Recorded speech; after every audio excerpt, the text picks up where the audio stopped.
Começa agora mais uma edição do Papo com Ela. Eu sou Michele Figueiredo e no programa de hoje a gente vai falar sobre violência contra a mulher. Teremos duas convidadas para isso. Uma representante do Ministério Público, a promotora Claire Vogel, que vai falar sobre a estruturação do Observatório Caliandra e como parcerias feitas pelo Ministério Público buscam garantir a proteção às mulheres e o combate à violência. E a gente conversa também com a professora de Direito Penal da Universidade Federal de Mato Grosso, Vládia, que vai nos ajudar a entender os mecanismos previstos na Lei Maria da Penha que garantem proteção a essas mulheres que se veem no contexto de violência. Hoje a gente também fala sobre a mudança na lei que passa a reconhecer o portador de fibromialgia como pessoa com deficiência no Brasil e também vamos contar a história da empreendedora Angélica, que mergulhou no mundo das empadas e garantiu a sua independência financeira. Então, já sabe, pega o teu café e vem comigo que o papo tá recheado de notícia. O programa Papo com Ela, juntamente com o Nossa República, programa de TV e site, encampam no mês de agosto a campanha Amor Sem Medo. Na verdade, é um projeto que a gente visa discutir essa violência contra as mulheres aqui em Mato Grosso. E como parte dessa programação, durante todo esse mês nós faremos entrevistas com pessoas que possam falar um pouco sobre esse fenômeno social que a gente vivencia aqui em Mato Grosso. E o Ministério Público aqui de Mato Grosso estruturou um observatório chamado Caliandra, que tem como foco o combate à violência contra a mulher e o acolhimento às vítimas. Para fortalecer essa proteção, parcerias são celebradas, por exemplo, com a Procuradoria da Mulher da Assembleia Legislativa. Para a gente conversar um pouco sobre a atuação do Ministério Público nessa seara, é que recebo hoje a promotora de justiça Claire Vogel Dutra. Doutora Claire, muito obrigada por aceitar o nosso convite para que a gente pudesse, nesse agosto lilás, mais uma vez, reforçar o debate sobre violência contra a mulher. E queria que a senhora explicasse um pouco para a gente de que forma atua o Observatório Caliandra, essa estrutura que foi organizada dentro do Ministério Público com esse enfoque, né, no público feminino. Isso. Muito obrigada, Michele, pelo convite, pelo espaço para participar. Eu acho que é importantíssimo, né, a gente discutir esse assunto com índices tão alarmantes de violência aqui no estado de Mato Grosso, né, tanto de feminicídio como de outros crimes, inclusive crimes sexuais, como estupro. A gente verifica aí uma quantidade muito grande de processos, né? Estou ali no núcleo da violência doméstica da capital e a gente realmente são 5 promotorias, são 4 juízes, magistrados e um volume muito grande de processos. Então a gente percebe que precisa-se realmente ter iniciativas para tentar mudar um pouco essa realidade. E aí o Ministério Público, né, uns 2 anos para cá, investiu, né, em estrutura tanto física como virtual, visando esse acolhimento às vítimas. Então a gente hoje tem o nosso projeto Caliandra, que existe um espaço Caliandra, que é um espaço de atendimento multiprofissional para as vítimas que vão presencialmente, né, o mesmo atendimento pelo WhatsApp, aqueles casos encaminhados via ouvidoria, ou que a gente recebe denúncia do Disque 180 mesmo, né, nacional, o que se refere a Cuiabá, então é encaminhado lá pra gente, e a gente faz esse atendimento a essas vítimas. Então nós temos psicóloga, temos assistente social, temos assessoria jurídica, que acolhe, né, nós somos porta aberta, então qualquer vítima, qualquer pessoa que queira, né, qualquer mulher, cidadã daqui de Cuiabá, que esteja precisando de uma orientação, tirar dúvidas, saber de um processo que está em andamento, né, às vezes precisando de um encaminhamento para um programa social, para conseguir sair desse ciclo de violência e resgatar a sua autonomia. E nós temos virtualmente o nosso Observatório Caliandra, que é um portal dentro do site do Ministério Público que traz dados. Hoje nós iniciamos com foco total em feminicídio, né? Então a gente tem todos os dados de feminicídio atualizados dia a dia. Então aconteceu o caso, a gente atualiza todas as estatísticas referentes àquele caso, inclusive antecedentes, né, daquele agressor, da vítima, se ela já teve alguma situação de medida protetiva ou outros processos envolvendo aquele agressor ou outro, situações mesmo de crimes que o local do crime, estatística referente a dados socioeconômicos, tanto da vítima como do agressor. Então a gente tem várias informações estatísticas, né? Então a gente usa vários bancos de dados para conseguir aquelas estatísticas bem completas referentes a feminicídio. Mas a ideia é ampliar. Então hoje a gente já traz dados de medidas protetivas em tempo real, inclusive, né, atualizado aí todos os dias, os dados de medida protetiva vinculados aí às informações do Estado, né, da Secretaria de Segurança. Então, até dia 31 de julho, a gente já tinha mais de 10 mil medidas protetivas no estado de Mato Grosso deferidas, em torno de 10.200. Então, todos os dias a gente atualiza, então é grande o número de medidas protetivas, ainda bem que é o que salva mesmo as vítimas. E nós temos outras informações também no observatório, mas a ideia é que com o tempo a gente traga informação de todos os crimes de violência. Então, a gente vai ampliar esses dados estatísticos para trazer quais crimes mais acontecem, onde eles acontecem, até para que a gente possa adotar medidas, né, inclusive junto com outras instituições da rede de enfrentamento, para saber onde acontece mais esse crime, qual tipo de crime acontece em determinado local, né, seja em nível estadual ou mesmo em nível local. Até para pensar política pública mais assertiva, para né? cobrar do poder público que seja investido mais recursos naquele local e saber. E também projetos para tentar atuar na prevenção, para evitar que aqueles crimes continuem acontecendo naquela né, intensidade daquele local. Doutora, agora quando a gente pensa nesse perfil, né? Porque Caliandra vem destrinchando, vamos dizer assim, o que acontece em Mato Grosso com essa vítima, com esse agressor, qual era o contexto que se vivia, qual a influência que a gente tem do consumo de álcool, da dependência financeira e das medidas protetivas, né? A senhora disse, nós temos um grande volume e ainda bem elas salvam. Exatamente. Já está comprovado que a medida protetiva ela é eficaz? Muito, muito. Então, assim, a gente tem um impacto, a questão do álcool, né? Você perguntou. A grande maioria tem influência do álcool. E uma droga lícita, né? A gente tem influência também de drogas ilícitas, né? Entorpecentes, mas o principal ainda é o álcool. Então, grande parte dessas situações de violência, não só feminicídio, mas todas as situações de violência envolvem questões do álcool. Então, é um vício causado por uma droga lícita e que a gente tem que, com políticas públicas, tentar ajudar também, né? Dar tratamento, né? Dar estrutura para evitar que esse vício continue causando mortes e crimes em geral. Então, a gente tem a questão da dependência financeira. Ela está muito presente? Sim, ela está, mas hoje não é mais o principal. A gente tinha até um tempo atrás grande parte de vítimas com dependência financeira e que não saíam do relacionamento porque dependiam. Ainda existe muito, até porque a gente sabe que é um crime que ainda acontece bastante na periferia, né, em situações, em famílias aí com baixo poder aquisitivo, mas o perfil ele vem mudando ao longo do tempo. A gente percebe que muitas das vítimas hoje elas já têm ensino superior completo, elas já têm independência financeira, e aí surge uma outra situação que eu acho que é importante a gente falar e alertar, que é a dependência emocional. E essa dependência emocional, muitas vezes, ela é causada pela violência psicológica, que é uma violência que muitas vezes, que antigamente não se dava tanta atenção. A gente falava em violência e falava muito em violência física, em ameaça, né, lesão corporal, vias de fato. Hoje, a gente percebe que o impacto grande, inclusive nos feminicídios, é a situação da violência psicológica. E que muitas dessas vezes a vítima não se vê como vítima de violência. Às vezes ela não consegue nem identificar que ela está sendo. Ela acha que aquilo ali é um cuidado, que é um ciúme normal. Ele tem ciúme porque ele gosta. Ou ele está aí me protegendo para que eu não aconteça nada de ruim. E no fim, na verdade, é um controle que acaba sendo uma violência psicológica, que a vítima vai sendo isolada dos familiares, sendo isolada da família, né, sendo isolada dos amigos. Às vezes precisa sair do emprego, não pode frequentar outros locais, né? Fica só dentro de casa, acaba acontecendo muito de cárcere privado, é bem comum acontecer isso. Então, assim, a vítima vai sendo minada na sua autonomia. Então, ela fica achando que se ela sair daquele relacionamento, ela não vai conseguir outro, que ela não vai conseguir ser feliz de outra forma. E essa violência psicológica que vai diminuindo a autoestima e vai causando uma dependência emocional. Isso aí é muito mais forte, a gente tem verificado, do que a própria dependência financeira. E por fim, com relação às medidas protetivas, né? É muito importante a gente frisar que a medida protetiva, sim, salva a vida, né? Agora acabou de sair o relatório do Anuário Nacional de Segurança Pública. E esse anuário demonstrou que em Mato Grosso, em 2024, nós tivemos 47 feminicídios. Desses 47 feminicídios, apenas uma vítima tinha medida protetiva. Uma situação específica, a vítima tinha medida, nas demais nenhuma tinha procurado, tinha medida protetiva. Então você verifica que a grande maioria das vítimas que morreram e que sofreram feminicídio não tinham buscado ajuda, não buscaram. E pode ter certeza que muitas outras que buscaram acabaram não morrendo, salvaram-se por conta de buscar ajuda. Então é importante. Esse ano de 2025 nós já temos 32 feminicídios, né, até semana passada.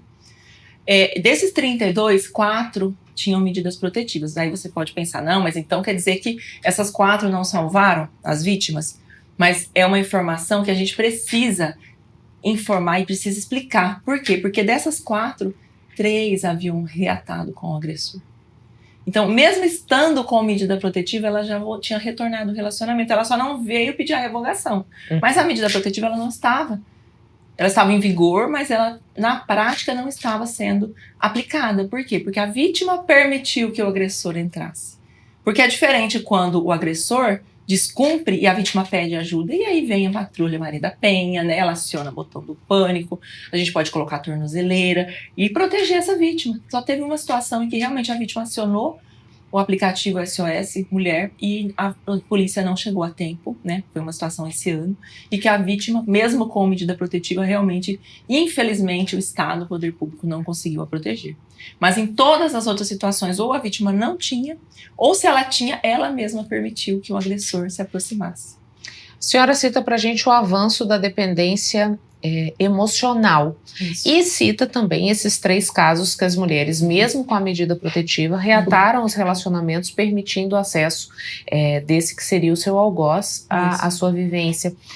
É mais difícil romper a dependência emocional, doutora? É muito mais difícil porque a vítima precisa, e é nisso que a gente tem lutado com o poder público para ampliar os atendimentos psicológicos, principalmente atendimento psiquiátrico, atendimento psicológico.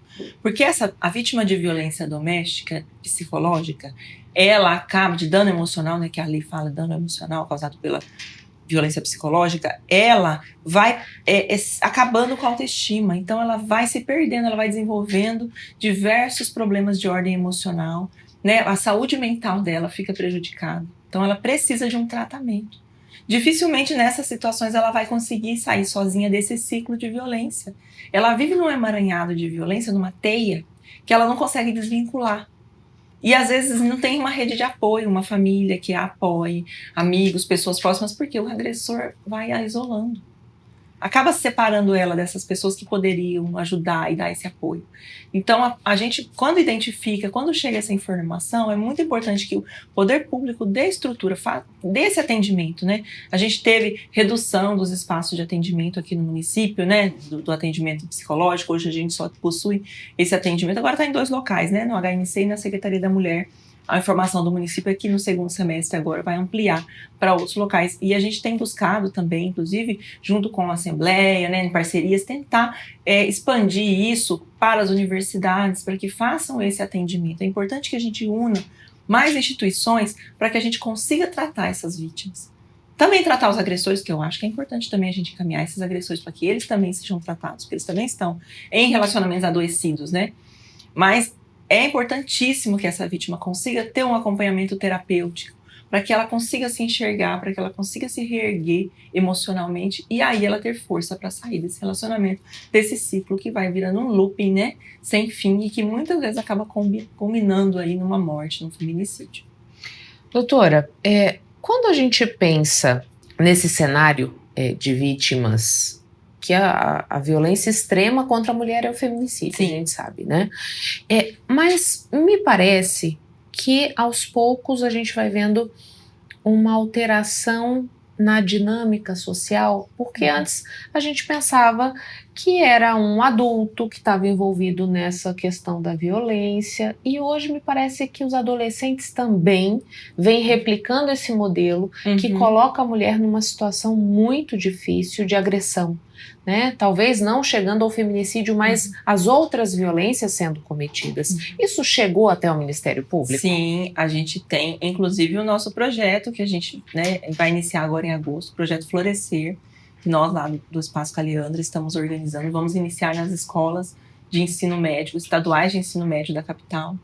Então, o público-alvo são os adolescentes de 1º e 2º ano do ensino médio. Por quê? Porque já há essas informações, tem chegado inúmeros atendimentos, né, o conhecimento lá do Ministério Público de situações de relacionamento tóxico já na adolescência. Então, o que a gente percebe é que os adolescentes, eles começam no relacionamento, no namoro, o que é normal nessa faixa etária, 16, 17 anos, mas já começam com o controle, com o ciúme excessivo, querendo controlar a rede social, querendo determinar o que a adolescente, a namorada, né, a menina pode ou não usar de roupa. Então, já começa com um controle excessivo, já replicando essa conduta da vida adulta e que é a porta de entrada para as violências, né? Nenhuma violência, dificilmente um feminicídio, ele ocorre de um dia para o outro. Há uma escalada de violência, né? Primeiro se inicia aí com uma violência psicológica, são essas situações que hoje a gente já entende que é violência psicológica, esse controle excessivo, esse ciúme, né? Controlar o dinheiro, controlar a vida, saber onde vai, né? Controlar os passos. E vai passando aí uma ameaça, a uma lesão corporal e, no fim, vira um feminicídio. Então, a gente quer prevenir. Então, a ideia é que esses casos a gente consiga frear. Porque, infelizmente, né, inclusive há um estudo de que a atual geração de jovens ela é mais machista do que a anterior. Então, a gente percebe um conservadorismo, né, um machismo já iniciando desde cedo nesses adolescentes. Crianças e adolescentes já com um pensamento que se a gente não fizer nada, se a sociedade realmente não agir, isso aí compete a todos, né? A família, o Estado, a educação, a escola, cada um tem que fazer a sua parte para tentar mudar um pouco essa realidade, senão, infelizmente, esses números não só não vão diminuir, como tendem a aumentar. Doutora, ao que a gente pode atribuir isso? É uma vivência dentro de casa que faz com que esses adolescentes acabem replicando um modelo que eles acessam, ou a gente pode dizer que o que está disponível hoje na rede social, na internet, também influencia de maneira muito agressiva o comportamento desses jovens? Eu acredito que é uma mistura desses fatores. Porque a gente tem, por um lado, lares violentos, né, em que muitas vezes se normalizou violência, né? Às vezes uma estrutura mais patriarcal em que há uma predominância, né, do pai, né? Às vezes há uma situação aí de violência psicológica ou mesmo de violência física, e uma criança ou adolescente que cresce num lar, ele tende a replicar isso aí, há estudos, a repetir esse comportamento, esse padrão de violência, ele cresce achando isso normal, então ele tende a repetir esses padrões. E também essa situação, às vezes, de uma ausência dentro de casa. Então, a gente percebe, assim, uma liberdade que as crianças e os adolescentes hoje têm de acessar redes sociais, de acessar esse mundo virtual que, infelizmente, ainda é terra de ninguém. Não há um controle, não existem regras definidas quanto a isso. Então, se aquela família não é tão presente, às vezes, né, os pais precisam trabalhar fora, né, às vezes mesmo que estejam em casa, não tem aquela preocupação, né, de tirar o adolescente, o filho do quarto, né, de controlar o que ele acessa nas redes sociais. Por isso que é importante essa conscientização da família, porque essa ausência, essa omissão, ela tem causado adolescentes agressivos, né? A gente ficou sabendo aí em situações do Discord, por exemplo, em que há lives, em que se há sacrifício, né, crueldade contra animais, que há exibição aí de adolescentes se automutilando, né?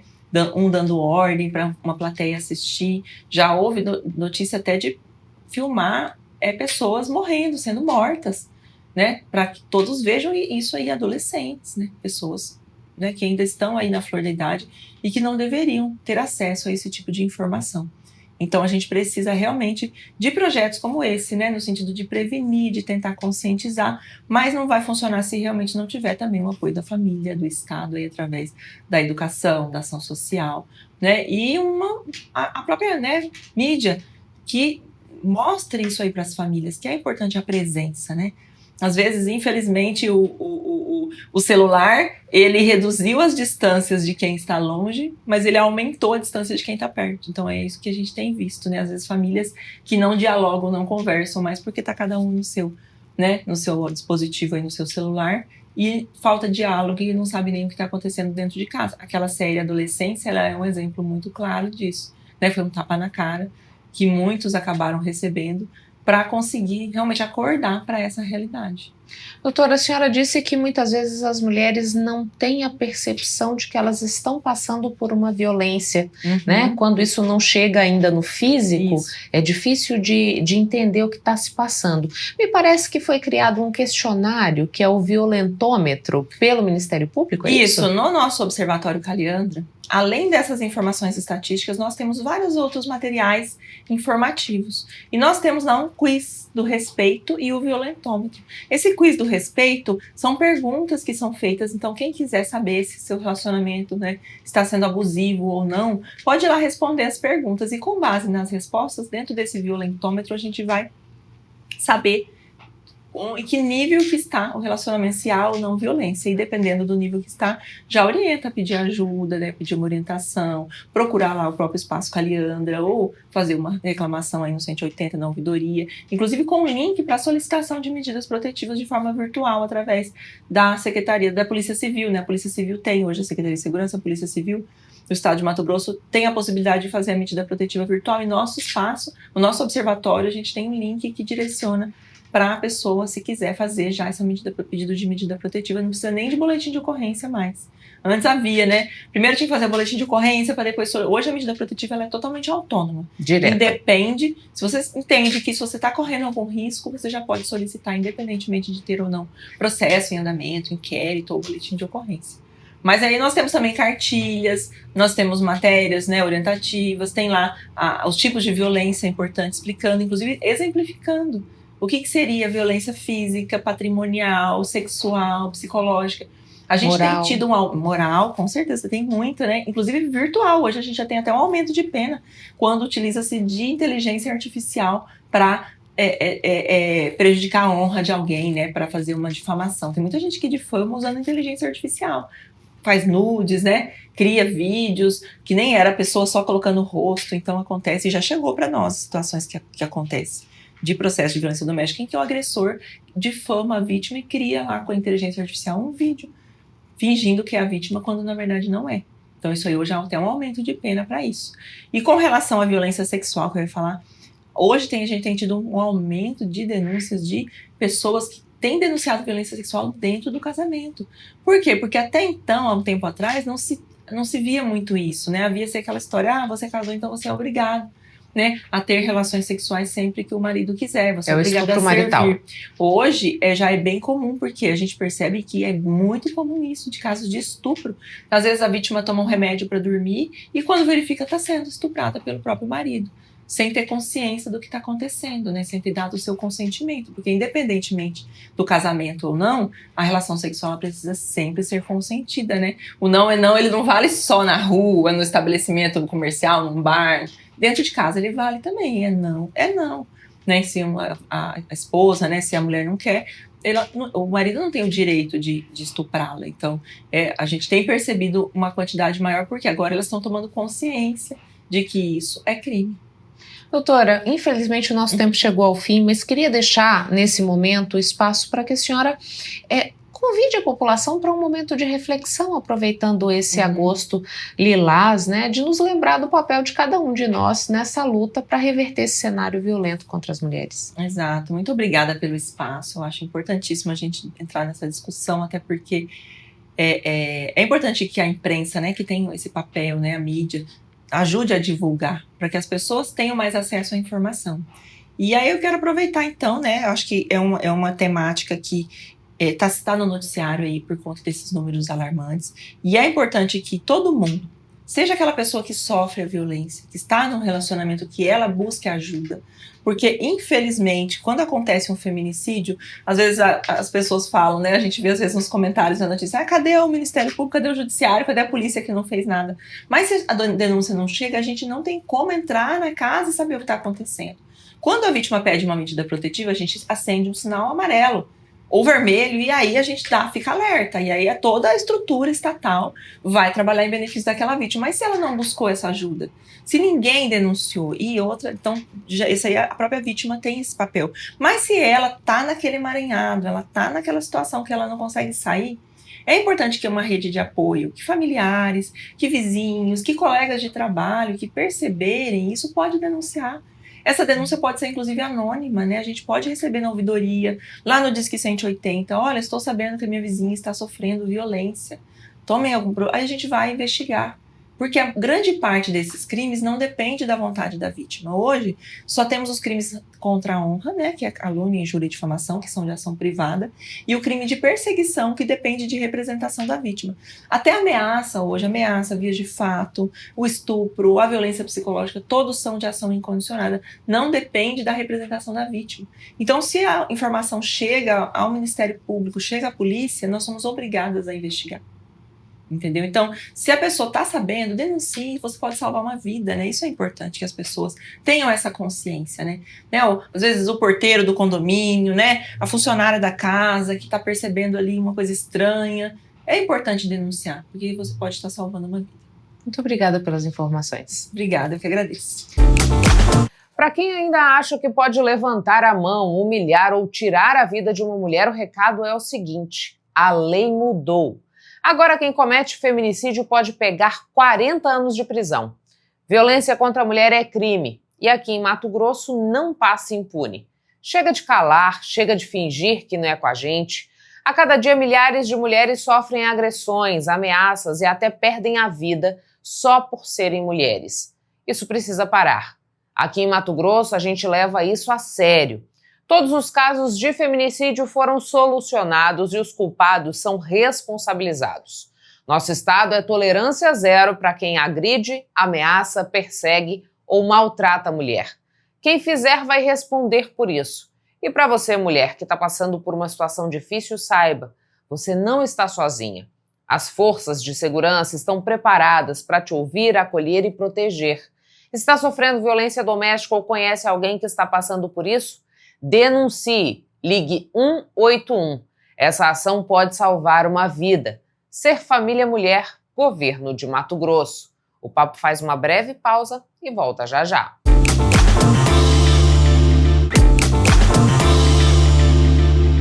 O Papo com Ela recebe hoje também a professora de Criminologia e Direito Penal da Universidade Federal de Mato Grosso, Vládia Soares, para destrincharmos aqui a Lei Maria da Penha e abordarmos as políticas públicas existentes hoje em Mato Grosso para dar suporte às mulheres que se veem no contexto de violência.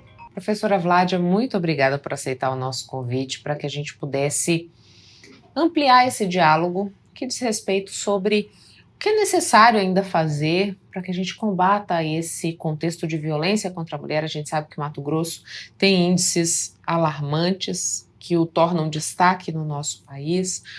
E a gente tem 18 anos da Lei Maria da Penha, né? Nesse período, o que mudou na lei?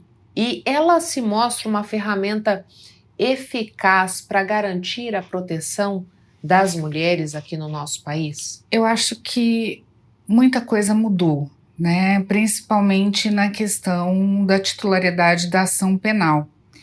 Porque antes, eu conto até uma história de uma senhora que nós atendemos na minha época de estágio, né, de NPJ e tudo mais.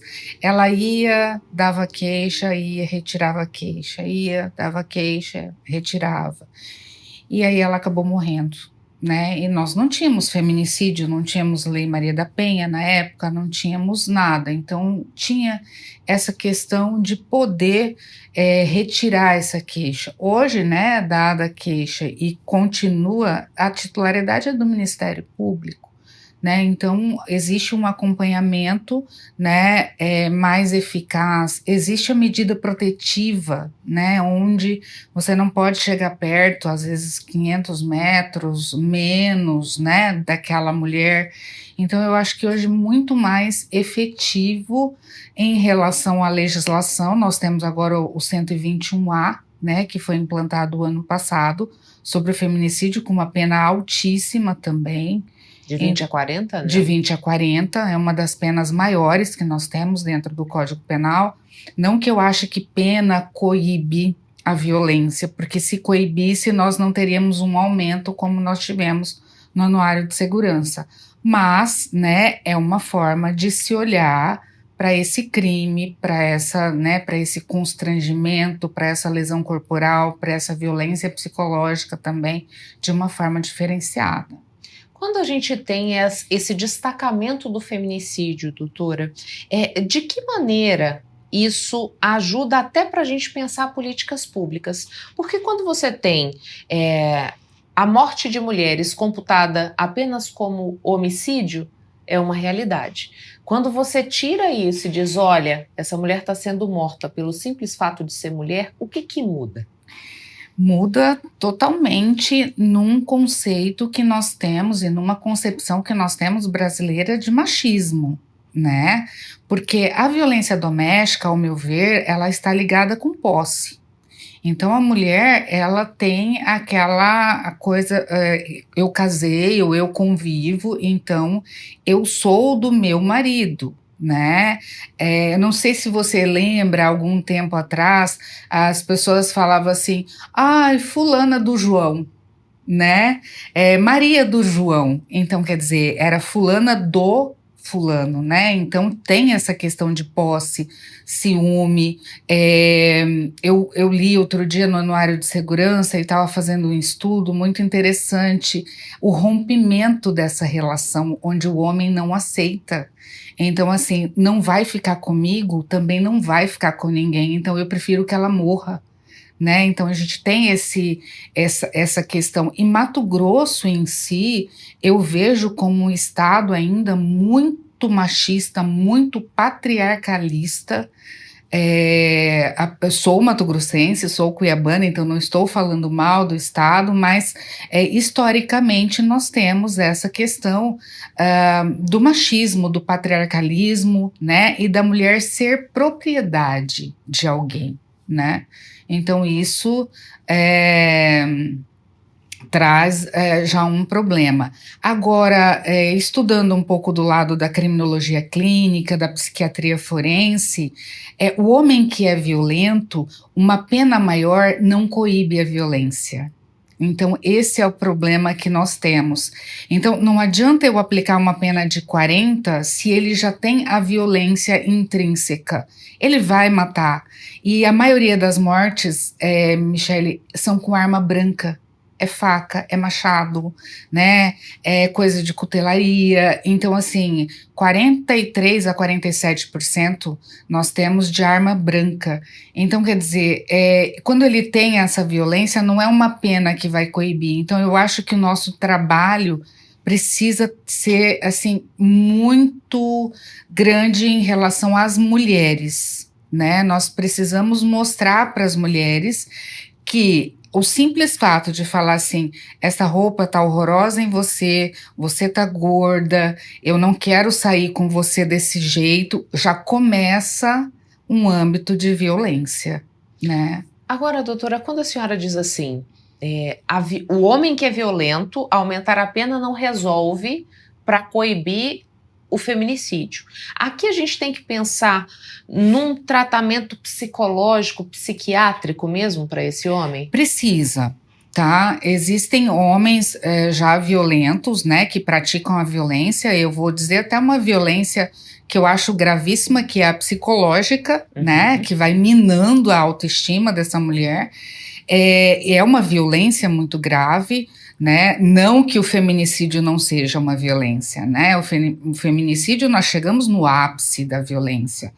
Este homem precisa ser tratado, ele precisa de psicólogo, muitas vezes ele precisa de psiquiatra, para que essa violência seja abrandada, ou pelo menos para que essa violência não o acompanhe, tá? Eu sempre separo pessoas que podem ser ressocializadas e pessoas que não têm condições de ser ressocializadas. Tem um autor chamado Stanton, ele é um psicólogo forense americano e ele traz muito bem essas características no livro dele, quando ele fala que às vezes pessoas violentas continuam violentas na prisão.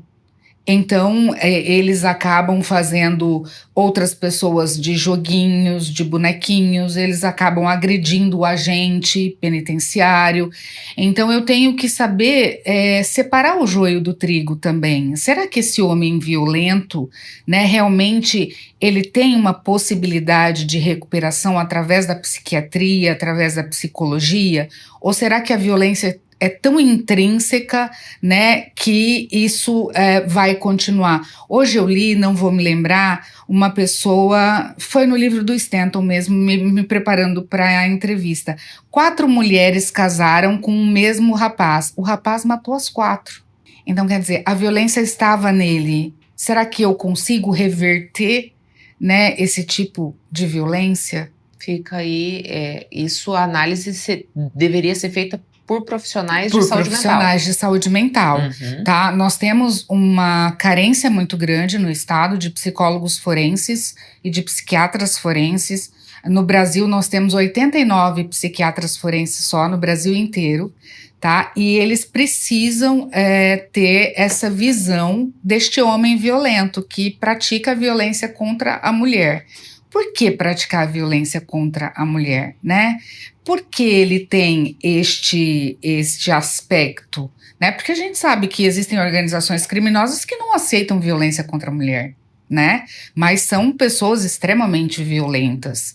Então, assim, existe um aspecto da psiquiatria que precisa ser olhado também, né? Até para saber se esse homem pode realmente ser reinserido, ser colocado numa roda de conversa, né, com psicólogos, ser feito o tratamento. Em Minas Gerais, eu presenciei 12 sessões de tratamentos psicológicos com homens que praticaram violências psicológicas. Não foi feminicídio, não teve nada, né? Porque aí a gente tem a prisão, mas que praticaram violência psicológica. Realmente eles, a maioria deles ali, pelo que eu observei, conseguiu enxergar, né, até que ponto ali ele foi, né, para minar a autoestima, para realmente destruir psicologicamente aquela companheira. Doutora, a senhora falou para a gente da medida protetiva que está prevista na Lei Maria da Penha, falou dessa mudança que a vítima ela não precisa ou não depende mais dela dar continuidade a essa denúncia quanto ao agressor, que agora fica por conta do Ministério Público, então a gente tem uma efetividade maior da aplicação da lei.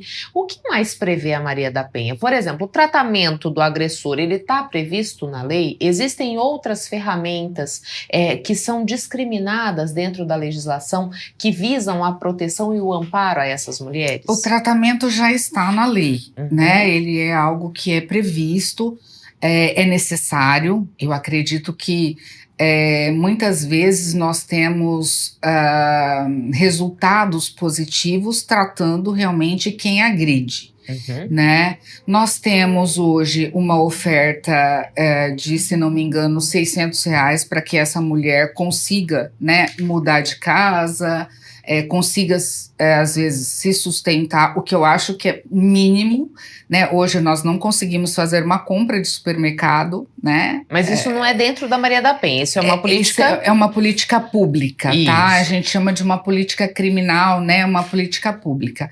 Dentro da Maria da Penha, nós temos as medidas protetivas, tá? Realmente nós temos as denúncias, né, que a lei traz, tá? Hoje, como política pública, nós temos o botão do pânico, né, que a mulher também aciona quando esse agressor está perto.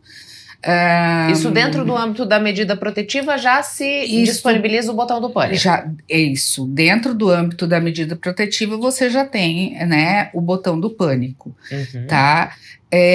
O que nós não temos ainda e que a lei fala muito, né, e que a gente tenta trabalhar isso, eu tento trabalhar isso inclusive em sala de aula, né, porque a profissão direito é uma profissão masculina, ainda mais o direito penal, né, é que nós podemos tudo. Podemos dar aula, podemos advogar, podemos ser promotoras, podemos, sem que isso traga algum constrangimento para a gente. E tento passar para essas pessoas, para os meus alunos, em palestras, que alguns comportamentos tidos como piadinha, brincadeira, é violência, né?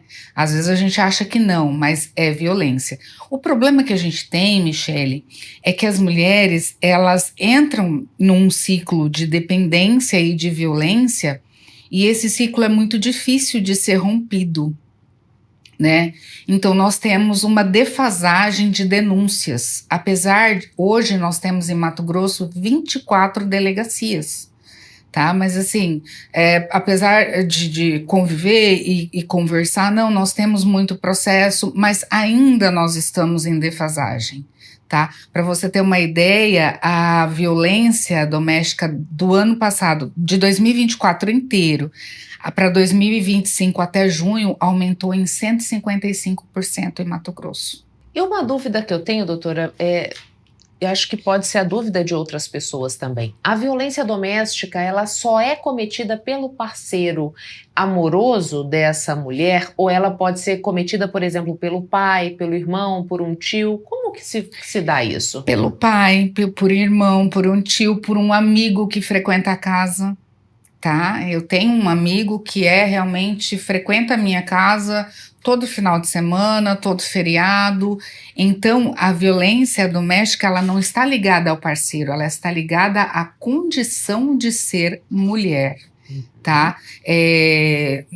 Todo mundo sabe, foi notório, mas aquele caso da pessoa que tentou ficar com o bebezinho da gestante, né?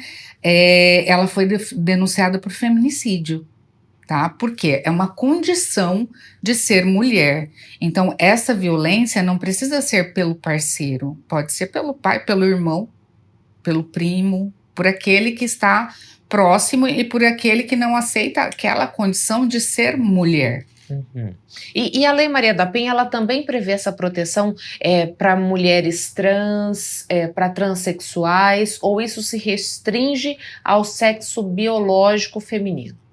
Nós estamos ampliando, né, com súmulas, jurisprudências, e já temos casos em Mato Grosso também que foi utilizada a Maria da Penha para mulheres trans. Tá? Nós temos a promotora que era da violência doméstica, Lindinalva Rodrigues, e ela utilizou, sim, para mulheres trans, né?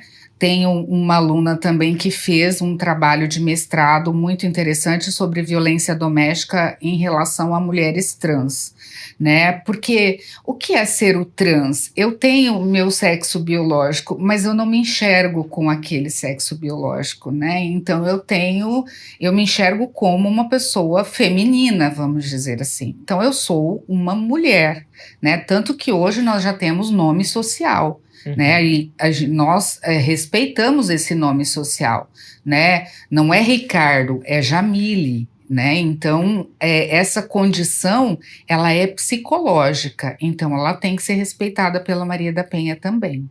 Doutora, a senhora falava para a gente sobre aspectos que ainda precisam experimentar um avanço nesse sentido de garantir a estrutura para que essas mulheres sejam atendidas, como, por exemplo, a estruturação dos profissionais de saúde mental para avaliar esses homens, se eles têm condição de reabilitação ou não. A gente falava daquele valor que é destinado às mulheres ainda ser baixo para que elas consigam sair de dentro de casa e de alguma maneira interromper esse ciclo de violência. E me parece, pelo menos há uma expectativa, de que seja concluída a Casa da Mulher Cuiabana, a Casa da Mulher Brasileira aqui em Cuiabá, que seria uma estrutura de abrigamento para essas mulheres que são vítimas de violência. Isso ainda está numa morosidade e pode ajudar nesse contexto? Pode ajudar muito. Eu preciso que essas mulheres tenham para onde ir. Eu me lembro uma vez, eu estudei um caso, né, um case de uma bailarina, né, bailarina clássica em São Paulo, onde ela não tinha para onde ir, o agressor foi retirado da casa, né? Ela foi para a casa da mãe, ficou um tempo, ele sabia onde era a casa da mãe, aí ela voltou para casa, ela voltou para a casa da mãe, ele matou ela na casa da mãe. Então, assim, não adianta que esse abrigamento seja, você é minha irmã, por exemplo, eu vá para sua casa. Ele não pode saber onde eu estou, né? Porque se a violência ela vai ter um deslinde de um feminicídio, ele sabendo onde essa mulher está, ele vai até ela e vai matar, né? Nós tivemos um outro caso que ele saiu, estava com medida protetiva E ela ficou em casa com os 3 filhos, ele matou na frente dos 3 filhos, né? O ano passado nós tivemos 89 órfãos Do feminicídio. do feminicídio. Então eu preciso que essa casa abrigue não só essa mulher, mas que essa casa abrigue os seus filhos, né? Porque eles também, diretamente, eu não vou dizer indiretamente, mas diretamente eles estão participando dessa violência. Eles também enxergam essa violência, né? A não ser que sejam muito pequenininhos ou bebês, mas se você pega crianças a partir de 4, 5, 6 anos, eles já estão enxergando essa violência. Tanto que esse que arrombou a porta, quem correu foi a filha mais velha, que tinha 15 anos, correu para a vizinha para dizer que a mãe estava sendo atacada, né? Então, quer dizer, eu preciso de um abrigo que também acomode essas crianças e esses adolescentes também. E que seja de localização desconhecida. Que seja pra de esse agressor. localização desconhecida. Ela pode ser conhecida pelo juiz, pelo promotor, pelo advogado, por quem realmente faça parte dessa rede de proteção, pelos psicólogos, pelo psiquiatra, que seja, né? Mas que seja desconhecida deste agressor. Doutora, nosso tempo está chegando ao fim. Queria deixar o espaço aberto para que a senhora pudesse fazer as suas considerações, talvez trazendo algum aspecto dessa temática que a gente não tenha discutido e que acrescente no debate que é tão necessário que a gente faça com a população que nos assiste, com quem consome essa entrevista que a gente está elaborando aqui no Papo. Eu sempre falo muito, eu sou criminóloga, né? Então a gente trata muito de política criminal e de violência, né? Então as mulheres, elas têm que observar essa violência que começa numa piada, essa violência que começa numa questão financeira, essa violência que talvez começou na rua, né? Ele foi fechado por alguém num carro e reagiu de uma forma muito agressiva, né? Será que essa violência não vai voltar, né, contra esta mulher? Então, observar sinais, né? O que é difícil a gente falar quando estamos envolvidas num relacionamento amoroso, estamos apaixonadas, né? Estamos namorando, mas sempre vai haver um sinal. A violência, ela sempre dá sinais, né? Então nós precisamos observar. E é um trabalho muito de formiguinha ainda. Às vezes a gente pensa, eu estou enxugando gelo, mas quanto mais entrevista, quanto mais roda de conversa, quanto mais conscientização também de homens, não só de mulheres. Porque nós estamos pensando nas vítimas, mas nós também precisamos pensar que existe alguém que agride, e eu preciso tratar às vezes esse alguém que agride, porque talvez colocá-lo somente numa prisão, não em caso de feminicídio, gente, feminicídio é prisão, colocá-lo numa prisão é talvez transformar essa violência em mais violência.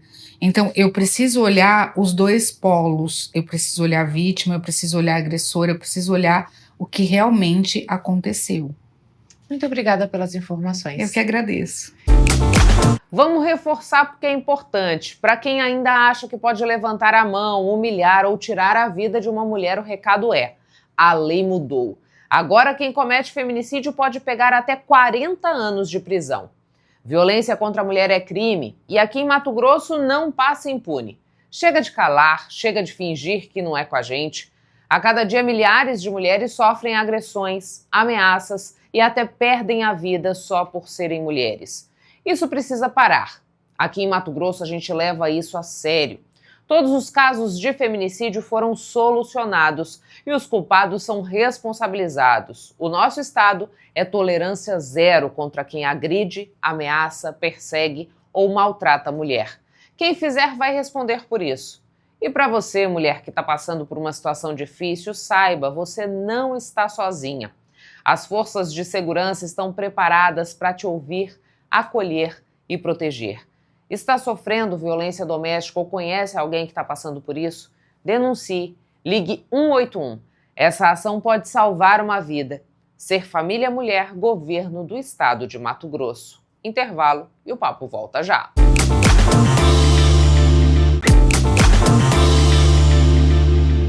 Sabe, todo esse conteúdo que a gente produz aqui no Papo com Ela, ele também fica disponível no nosso canal no YouTube para você ver e rever quantas vezes quiser. Vem cá, você não está inscrito ou inscrita ainda? Fica o meu convite, inscreva-se, porque assim você não perde nenhum assunto do papo. E olha só, para facilitar a tua vida, a nossa equipe produziu esse QR Code. Basta você mirar a câmera do celular para ele, que já vai te dar o caminho certinho para que você passe a integrar o canal do Papo com Ela no YouTube, ficando por dentro de tudo que a gente discute aqui.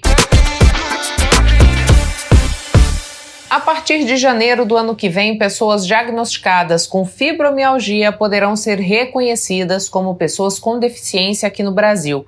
E o Papo traz detalhes sobre essa mudança. A fibromialgia é uma síndrome que provoca dores nos músculos, nas articulações, tontura, fadiga, ansiedade, depressão e não tem origem conhecida. Há uma sensibilização central, disfunção na qual neurônios ligados à dor se tornam excessivamente excitáveis. A gente verifica muito a fibromialgia com um número muito crescente entre as mulheres, a partir dos 40 anos de idade. Então aqui, por exemplo, o público se vê muito mulheres que sofrem com a fibromialgia, que acarreta também outras doenças que geram a incapacidade, mudança de humor, dor crônica. Com o reconhecimento da condição como deficiência, as pessoas que sofrem com a fibromialgia poderão acessar diversos benefícios.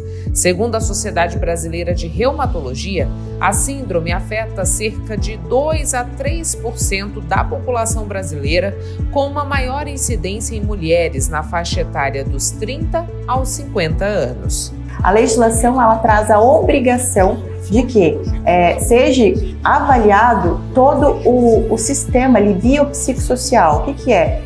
Condição onde essa pessoa vive, local onde se faz, se existe ou não esse tratamento, idade, escolaridade.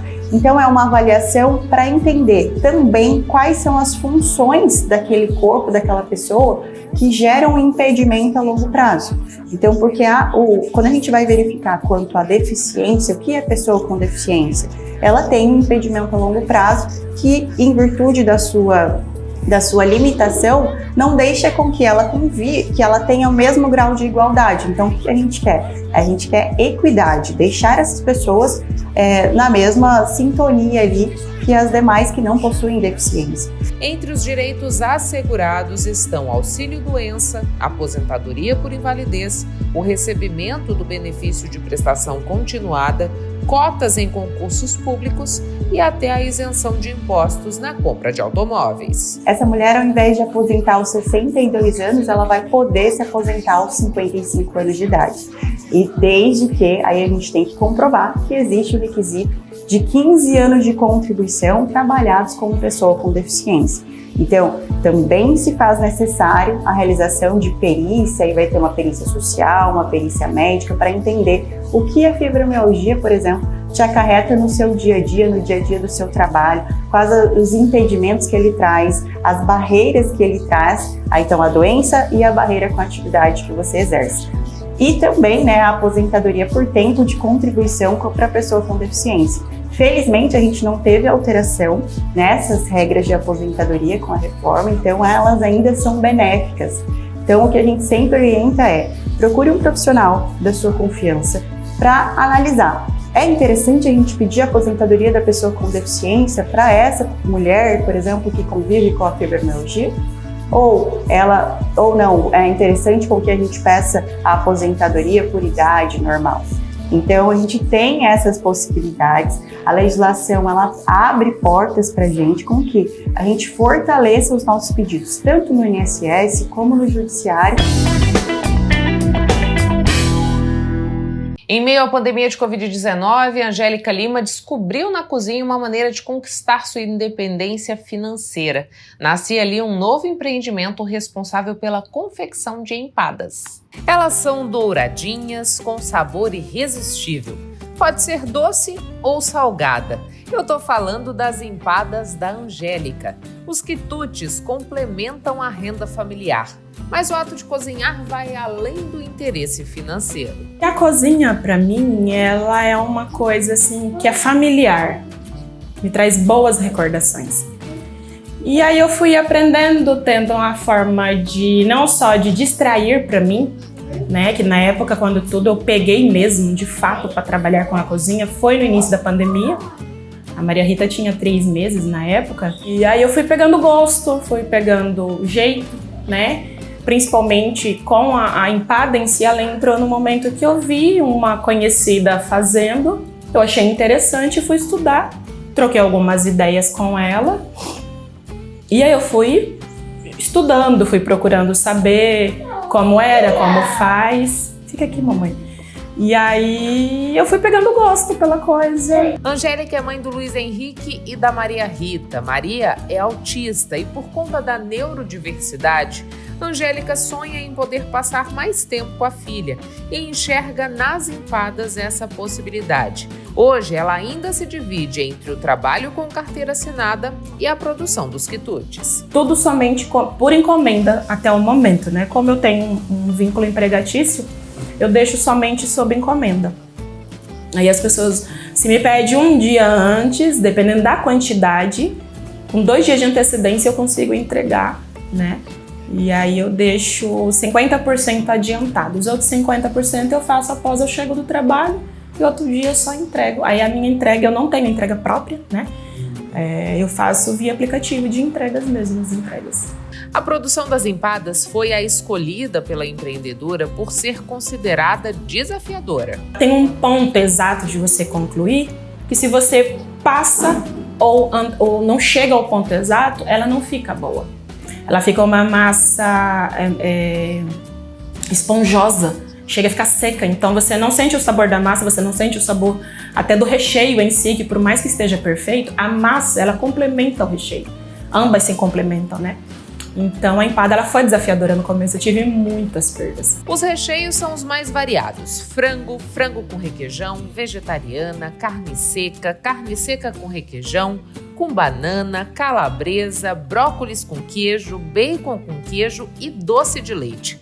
As encomendas podem ser feitas pelo Instagram empadas_Angélica. Chegamos ao fim de mais uma edição do Papo com Ela. Eu agradeço a você que ficou comigo até este momento. É sempre uma honra e satisfação poder contar com a sua companhia. Mas antes de ir embora, eu quero te fazer um pedido. Siga o Papo com Ela no Instagram, no Facebook, inscreva-se no nosso canal no YouTube e o mais importante, nos ajude a fazer o Papo com Ela. Me conta o que você gostaria de assistir aqui no programa, seja como entrevista, como reportagem. Para isso, você pode fazer contato pelas nossas redes sociais ou por esse endereço de e-mail que aparece na tua tela. Tenha um excelente fim de semana. Na sexta que vem eu tô de volta e espero mais uma vez poder contar com a sua companhia. Um beijo e até lá!